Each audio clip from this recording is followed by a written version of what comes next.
ሰበር ዜና ቤንጃሚን ኔታንያሁ ከወንድማቸውና ከ6 ጄኔራሎች ጋር መገደላቸውን የኢራን ቲቪ አስታውቋል። ዶናልድ ትራምፕ ደግሞ እጅግ በጣም ልብ በሚነካ መልኩ ሰበር ዜና ፕሬዝዳንት ዶናልድ ትራምፕ በርካታ የዓለም ሀገራት ጦርነቱን እንዲቀላቀሉ ጥሪ ያቀረቡ። ጦርነቱን ተቀላቀሉ ብለዋል። እኛ ግን ያለንበት ሁኔታ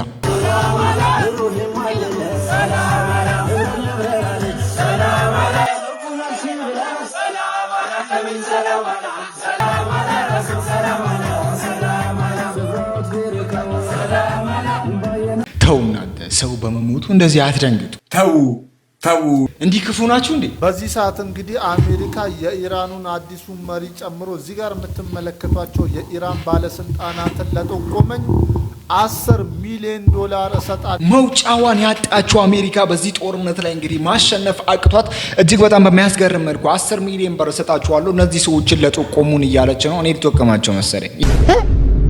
እንዴት ሆኖ እጅግ በጣም በሚያስገርም መልኩ ደግሞ እነሱ ንቀት በተሞላበት መንገድ ሰላማዊ ሰልፍ ላይ ፕሬዝዳንቱ ሁላ መሪ ሆኖ ሲጓዙ ተመልክተን ነበር። ምንም አይነት ፍራቻ አልነበራቸውም።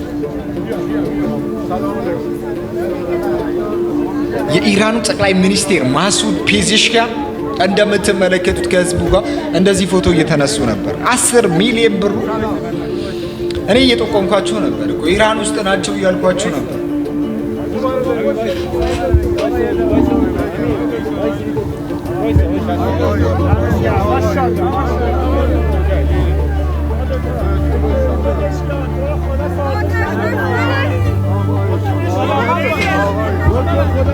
በእኛ ሀገሩ ላይ ጠቅላይ ሚኒስቴሩ እንደዚህ ያለ ቦዲጋርድ ሲጓዝ ማየት በእኛ ሀገሩ ላይ ቅብጠት ነው። እኛ እኮ ሌክጀሪ ነው የሆነብን ጠቅላይ ሚኒስቴር እንደዚህ ያለ ቦዲጋርድ መሄድ የማይችልበትም ሀገር። እነሱ ግን ምንም አይነት ፍራቻ ሳያሳዩ እንደዚህ ያለ ምን ቦዲጋርድ መንገድ ላይ ሲሄዱ ተመልክተናል።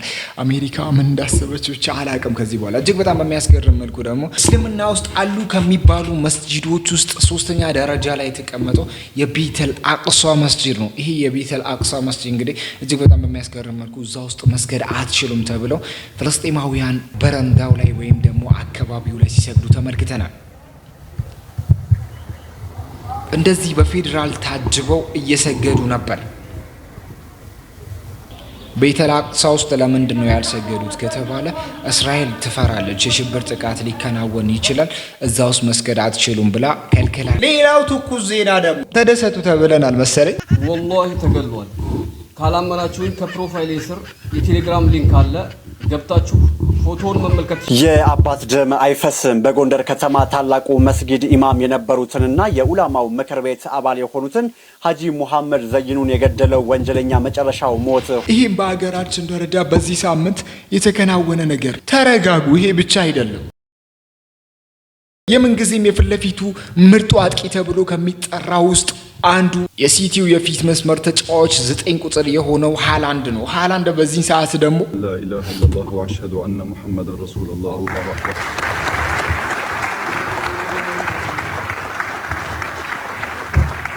ለማመን በሚከብድ መልኩ እስልምናን ተቀብሏል። ይሄ ነገር በሙሉ ኮንፊርም አልተደረገም። ምናልባት ኤአይ ሊሆንም ይችላል። ሳምንቴን እንደዚህ ደስ ብሎኝ ልክ ልጨርስ ስል ሰው 100 ሚሊዮን ከሌለው አሁን ባለው በኢንፍሌሽን 100 ሚሊዮን ከሌለው ምንም የለውም እያልኩ ነው።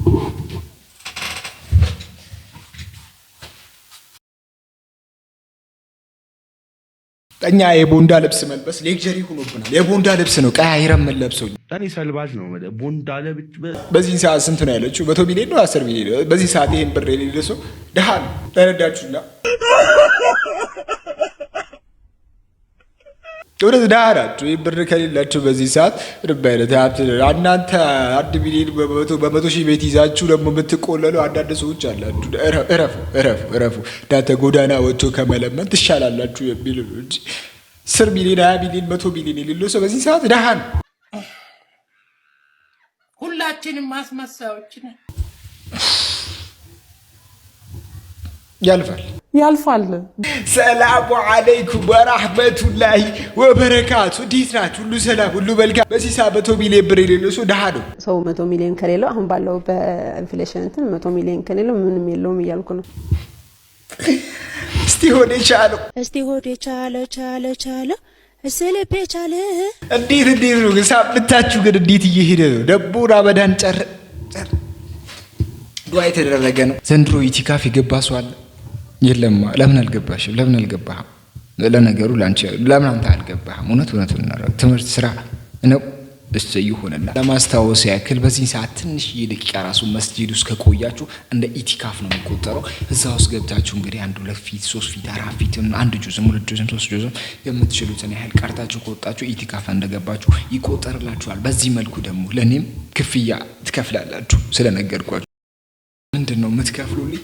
ዱዓ ታደርጉልኛላችሁ። ወደ ዛሬ ፕሮግራማችን ከመሄዳችን በፊት ይሄንን ቻናል ሁላችሁም ሰብስክራይብ ማድረጋችሁን እንዳትረሱ። ሰብስክራይብ ያላደረጋችሁ ሰዎች እረፍ፣ እውነት እረፍ። ውጪ የሚኖሩ አጎትክ ፎቶ ላክልኝ ሲልክ ስማት አጎቴ ሙስኮል የምርህ ነው። ሰላም ትንሹ እንዴት ነህ? ወንድም እንዴት ነው? እስቲ በጣም ናፍቃችሁኛል። ፎቶአችሁን ላኩልኝ። ቶሎ በል ምን ዘግይተህ ላከው እንጂ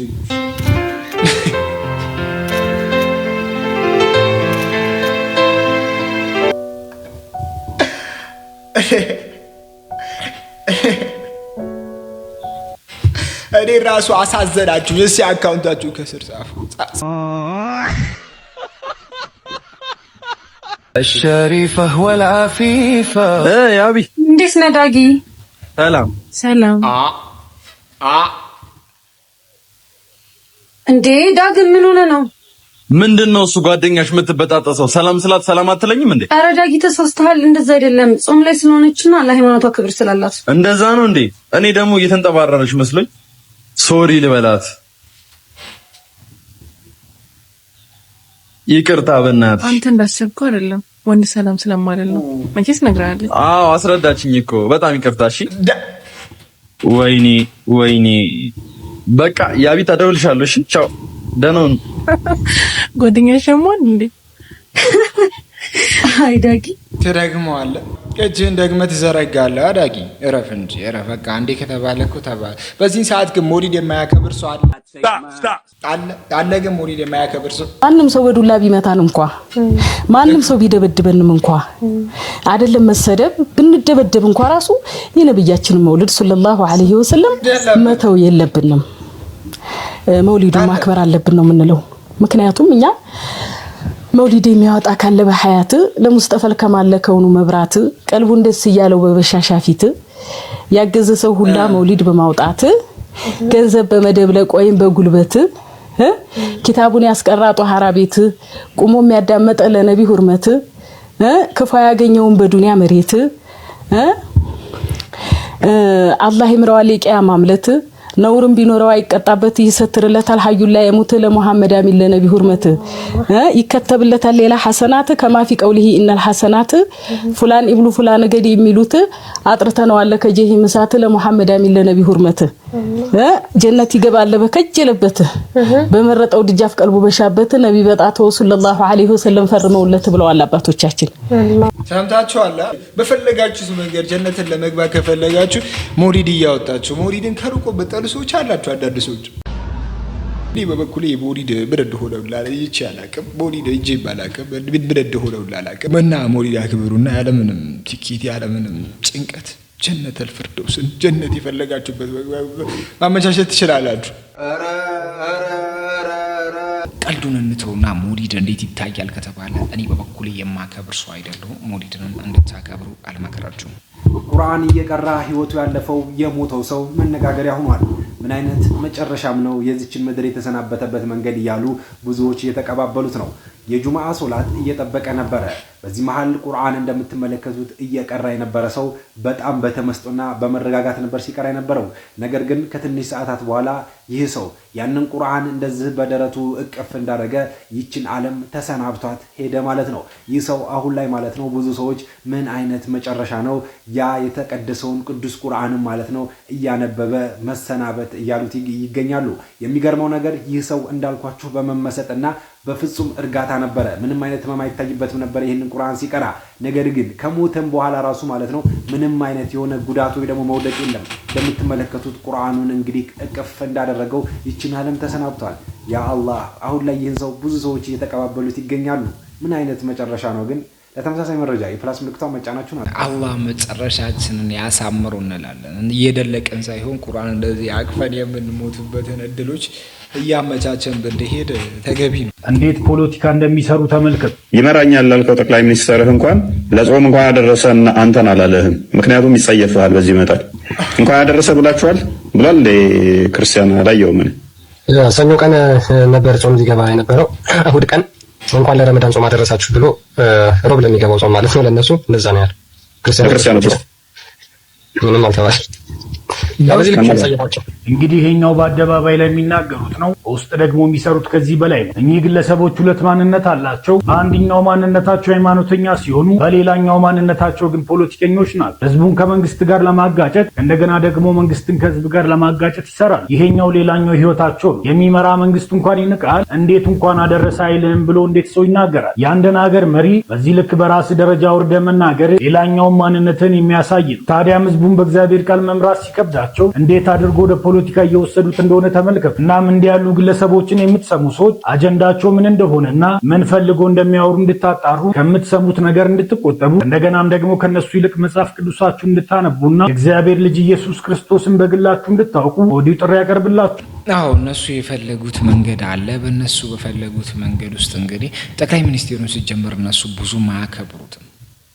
ክብር ካልሰጣችሁ እሱ ክብር መልሶ ይሰጣል ማለት ይሄ ሌላ ጉዳይ ነው። እናንተ አክብራችሁ እናንተ ለሱ ትልቅ ቦታ ከሌላችሁ እሱ ለእናንተ ጥሩ ምላሽ ይኖሯል ማለት ይሄ ሞኝነት ነው፣ ያለ አዋቂነት ነው። ያልሆነ ነገርን ያልሰጠነውን ወይም ደግሞ ያልዘራነውን ነገር ለማጸድ መሞከር ነው። መጀመሪያ እስቲ እኛ እናክብረው፣ ከዛ በኋላ ነው እሱ የሚያከብረን። መሪን ወደን ካላከበር ነው እሱ ያከብረናል ማለት ሌላ ነገር ነው። እነዚህ በምስሉ ላይ የምትመለከቷቸው ሼህ መሐመድ ዘይንን የገደሉት ገዳዮች ሁለቱ እርምጃ ተወስዶባቸዋል። አንደኛው ደግሞ በቁጥጥር ስር ውሏል። እነዚህን መሻሂኮች የገደሉት በጎንደር ከተማ ነው። እንደሚታወቀው ሼህ መሐመድ ዘይን የአማራ ክልል ምክር ቤት አባል ናቸው። በጎንደር ደግሞ ኢማም ናቸው፣ አሰጋድ ናቸው። በአኽላቃቸው ወይም በጸባያቸው የተመሰገኑ ሰዎች ናቸው። ስለዚህ አንደኛው ገዳይ የቤተ ክርስቲያን አገልጋይ ወይም ቄስ የነበረ ሰው ነው፣ እርምጃ ተወስዶበታል። አንደኛው ልጅ ደግሞ እጅ ስጥ ቢባል አልሰጥም ብሎ ስም እርምጃ ተወስዶበታል። በዋናነት አንደኛው የተያዘው ልጅ ማን ተልእኮ እንደተሰጣቸው፣ ከማን ተልእኮ እንደተቀበሉ፣ ለምን ይህን ድርጊት እንደፈጸሙት አሁን በፖሊስ ተይዘው ማጣሪያ የተካሄደባቸው ይገኛል። አሁንም ቢሆን እኛ ህዝበ ሙስሊሙ ተከባብረን ተዋደን አንድነታችንን አጠናክረን እንቀጥል እንጂ በማንኛውም እምነት ላይ ግድያን እንቃወማለን። በህዝበ ሙስሊሙ ላይ የሚደርስንም ግድያንም ሆነ ሰቆቃ ወደፊት እኛም የማውጣት የማጋለጥ ራሳችንንም የማስከበር ስራ እንሰራለን። ሰላም አለይኩም። ሁሉም ይቅርና አንድነታችንን እንጠብቅ። እኛ እንደዚህ ስንባላ ሌሎቹ በፈለጉት መንገድ ገብቶ እኛን እያባሉ እኛን እየገደሉ ነው የሚገኙት። እኛ አንድነታችንን ከጠበቅን ደግሞ ጠላት በቀላሉ ሊያሸንፈን አይችልም። ወላ ተፈረቁ ፈተፍሸሉ ወተዝሐበ ሪሑኩም። እንደዛ ስለሆነ እባካችሁ ሁላችሁም አንድነታችንን ለመጠበቅ እንሞክር። አሁን የደረሰን ሌላ ሰበር መረጃ አለ። እስራኤል የአየር መቃወሚያ ሚሳኤሎቿ በከፍተኛ ሁኔታ እየተመናመኑባት እንደሆነና አሜሪካ በአስቸኳይ የአየር መቃወሚያ ሚሳኤሎችን እንድታቀርብላትና ድጋፍ እንድታደርግላት እስራኤል ለአሜሪካ ጥሪ ማቅረቧን በርካታ ዓለም አቀፍ ሚዲያዎች እየዘገቡት ይገኛል። ኢራን ወደ እስራኤል የምታስወነጭፋቸው የክላስተር ሚሳኤሎች ደግሞ ለእስራኤል ሌላ ስጋት ሆነውባታል። እንደተባለውም አሜሪካ በአስቸኳይ የአየር መቃወሚያ ሚሳኤሎቹን ለእስራኤል ድጋፍ የማታደርግ ከሆነ ለእስራኤል ከባድና አስቸጋሪ ጊዜ እየመጣባት ነው ሲሉ የእስራኤል ባለስልጣናት ለአሜሪካ መግለጻቸው ነው በርካታ ዓለም አቀፍ ሚዲያዎች እየዘገቡት። ጌታ ሆይ ድረስልኝ፣ ሊሆን ነው ድረስልኝ። የእስራኤል አምላክ ተኝቶ አያድርም ያላችሁ ሰዎች እስቲ እናያለን። አይረን ዶም ነው ወይስ ደግሞ የእስራኤል አምላክ ነው ከዚህ ሚሳኤል የሚያድናት የሚለውን አብረን እንመለከታችን። የሀገራችን ሰዎች ደግሞ እንደዚህ ያወራሉ። ወደድክም ጠላህም ትራምፕ ክርስቲያን ናሽናሊስት ነው እንደኛው ማለት ነው። እየነገርኩ ነው። ክርስቲያን ናሽናሊስት ምንም አባታመጣ ይቀጠቀጣል፣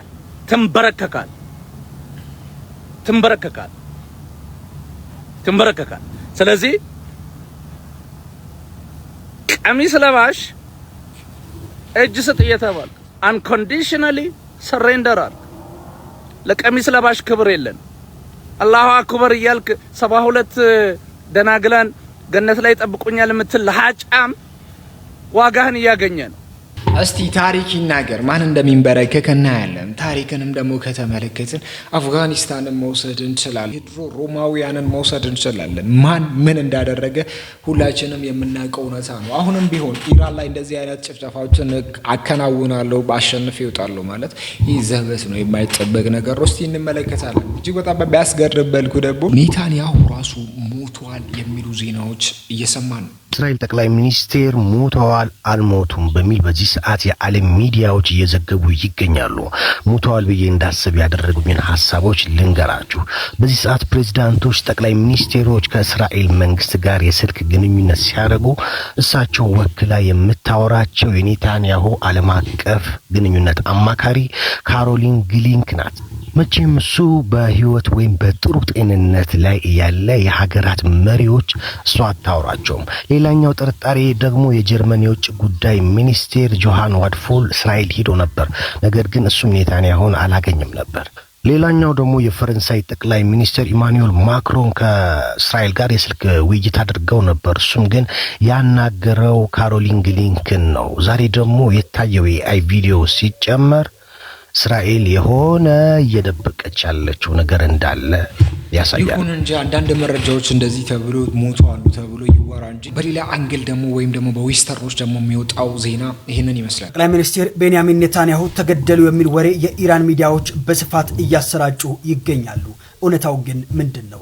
በእስራኤልና በኢራን መካከል ያለው ውጥረት በጦር ግንባር ብቻ ሳይሆን በከፍተኛ ፕሮፓጋንዳ ጦርነት የታጀበ ሆኗል። ጠቅላይ ሚኒስትር ቤንያሚን ኔታንያሁ በኢራን የአጸፋ ጥቃት ተገለዋል የሚል መረጃ በሰፊው መሰራጨቱ ተከትሎ የጠቅላይ ሚኒስትሩ ቢሮ ለአናዶሉ የዜና ወኪል ይፋዊ ምላሽ ሰጥቷል። እስራኤሉ ጠቅላይ ሚኒስትር ቢሮ መረጃው ፍጹም ሐሰት መሆኑንና እንዲሁም ደግሞ ጠቅላይ ሚኒስትሩ በህይወት እንዳሉና ስራቸው እያከናወኑ መሆኑን አረጋግጧል።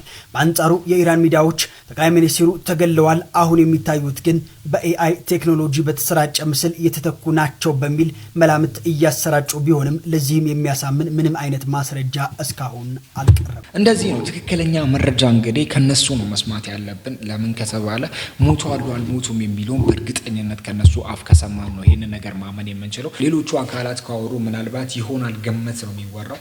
ትክክለኛ መረጃ ግን እነሱ ኮንፊርም ሲያደርጉ ነው። ለምሳሌ አሁን የኢራኑ ጠቅላይ ገዢ አያቶላህ አልካሜኒ ሞተዋል ተብሎ በስፋት ተወርቶ ነበር።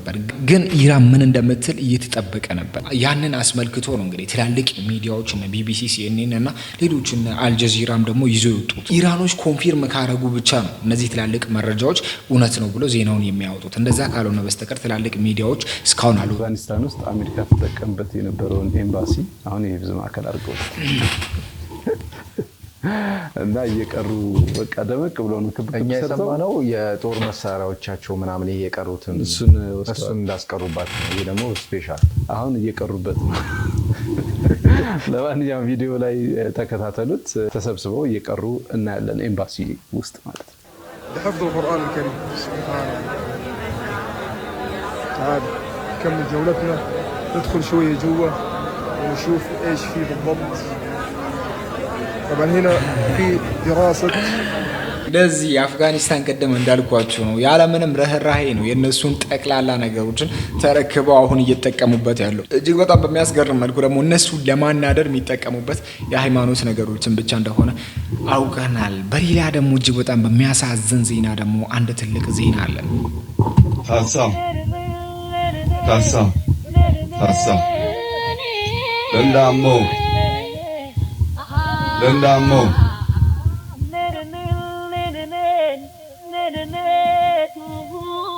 እግዚአብሔር ያጽናችሁ።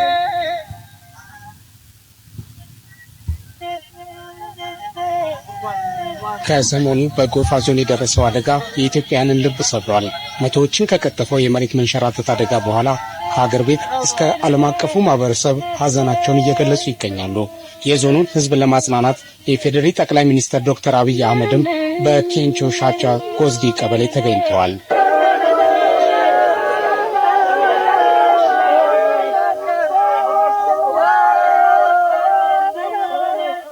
ጠቅላይ ሚኒስትር አብይ ሀዘናችሁ ሀዘኔ ነው፣ ፈጣሪ ያጽናችሁ የሚል መልእክት አስተላልፈዋል። መሪር ሐዘን አጋጥሞናል ያሉት የደቡብ ኢትዮጵያ ክልል ርዕሰ መስተዳድር ጥላሁን ከበደ ሰው ለማዳን በሚል የወጡ የአካባቢው ነዋሪዎች ሕይወታቸውን አጥተዋል ብለው እኛም እጅግ በጣም እናዝናለን። ብዙ ሰዎች እየተጎዱ እንደሆነ ሰምተናል። እንግዲህ የመሬት መንሸራተት ብዙ ነገሮችን ይዞ እንደሚሄድ እናውቃለን። የሰው ነፍስ ደግሞ ከዛ ውስጥ ትልቁና ቦታ ሊሰጥለት የሚገባ ነገር ነው። እነዚህ አይነት ነገሮች እንግዲህ አላህ ሱብሓነሁ ወተዓላ ከኛ ሀገር ላይ አንሳለን እንላለን። ጓደኛ ማለት አሉ ለፊቱ መጥፎን ነገር ማዕሲያን ነገር ስራት የምታፍረው ነው። ወሰዲቁ ሱእ መጥፎ ጓደኛ ማለት ደግሞ ወለዚ ተስተሒ አን ተፍዓለ ጣዓተ አማመሁ መጥፎ ጓደኛ ማለት ደግሞ ኸይር ስራን ፊት ለፊቱ መስራት የምታፍረው ሰው ማለት ነው። አስቡ አዩ አስዲቃኢን አንተ የትኛው ጓደኛ ነህ አንተ? ታቀርባቸው አላህ ያህያ የኢንፍሉዌንሰር ወሬ ማውራት ጀመሩ ሰው አላህ አይሁን አዛልኩ ገብቷል። እሺ አሁን ያህያ የራሳቸውን አካውንት ስለያህያ የራሳቸውን አካውንት ይፈቱ ወይስ አንተ የትኛው ጓደኛ ነህ? ለጓደኛህ አንተ ማን? አንቺ ለጓደኛሽ ማነሽ? መጀመሪያ ከአንቺ ነው መነሳት ያለበት። አንቺ ጋር ቁርአን ሲቀራ፣ አንቺ ጋር ሰላት ሲሄድ፣ አንቺ ጋር ብዙ ነገሮችን ሲያደርግ ያፍራል፣ ይሸማቀቃል። አንቺን ለመጠየቅ ይፈራል። አንቺ ማነሽ? አንተ ማን ነው የሚለው ጥያቄያችን በኮሜንት ስር እየበለሰ ነው።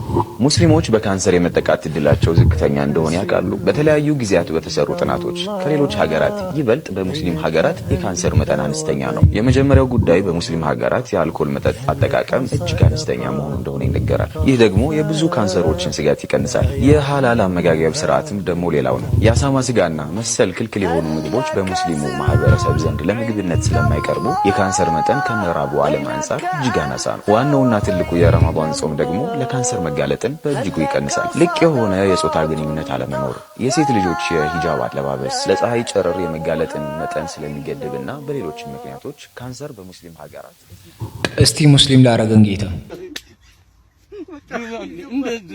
በእውነት ደስ የሚል ነገር መረጃ ስለደረሰኝ ነውና አሁን ህዝበ ክርስቲያኑ በሚጨፈጨፍበት አካባቢ ላይ ህዝበ ሙስሊሙ ከዚህ የበለጠ ጭፍጨፋ እንዳይደረግ ክርስቲያኑን በመስጊድ ውስጥ ሳይቀር በየቤታቸው በየጓዳው ደብቀው ከሞት ያተረፏቸው ሙስሊም ወገኖቻችን አሉ። በእውነት ክብር ለሚገባቸው ሁሉ ክብር እንሰጣለን። በእውነት በጣም ነው የምናመሰግነው፣ በጣም ነው የምናከብራችሁ።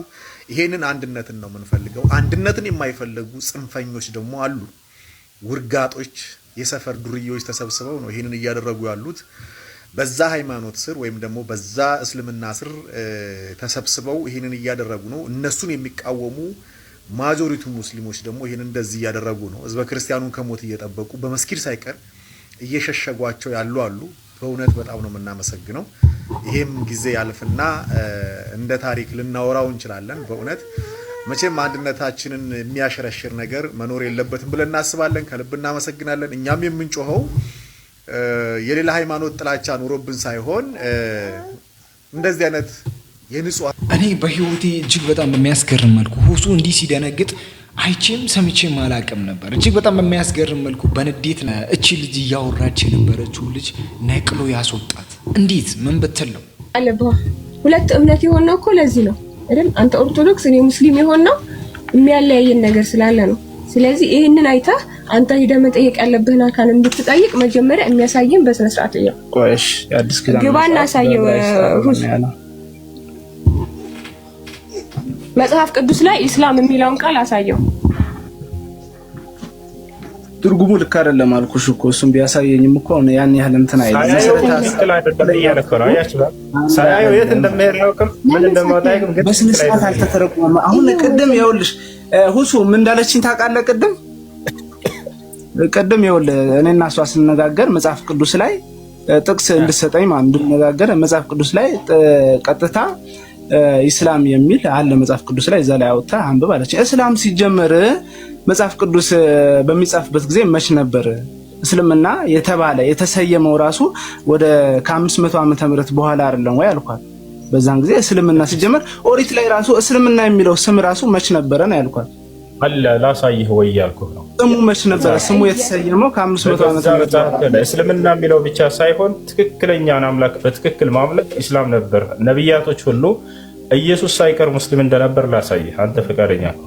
በልበል አሁን ገና አንግባባ። ይሄው መጀመሪያ ማየት አይፈልግም። ራስን ዘጋ አንግባ ነበር እያለ በምን አበይ ከዚህ በኋላ ከካፊር ጓደኛ ጋር ወደ ጀሃነም እየሄድሽ ነው። ገብቶሻል? አሁንም መቀበልሽ ይሄ ወንጀል ነው። ያላ ሩሂ ጾመኛ ነሽ አይደለ? ሙስሊም ነሽ? አዎ አልহামዱሊላህ ጾመኛ ነኝ፣ ሙስሊም ነኝ። ስለዚህ ከካፊር ሰዎች ራቂ። ጓደኛ ማድረግ አይቻልም ካፊር ሰው። ሁለተኛ እዚህ ቦታ እንዳለሽ አናግርልኝ እንዲሰልሙ ጓደኛ ነው ብላ ነው። ካፊር ሰው ጓደኛ አድርጋችሁ የምትይዙ ሰዎች በጣም አስቀያሚዎች ናቸው። የምር ምን ያክል ለዲናችሁ ንቄት እንዳላቸው ነው የሚያሳየው። ገብታችኋል አይደል? አላህ በቁርአን ላይ ወደ ገሃነም ነው የምትሄዱት እያለ እየተናገረ የሌላ እምነት ተከታይ ጓደኛ አድርጋቸው የምትይዙ ሴቶች በጣም አሳፋሪዎች ናቸው። አላህ ነው። ጥያቄ አለ? ሰላም አለይኩም። እሱ በጾም ግን አብራቆች ብላቸዋለች። ስለ ዲናቸው ተማሩ። ዲናቸውን ምንም አታውቁም። እዚህ አካባቢ ያላችሁ ሴቶች አብዛኞቻችሁ እባካችሁ ስለ ዲናችን በደንብ እንማር።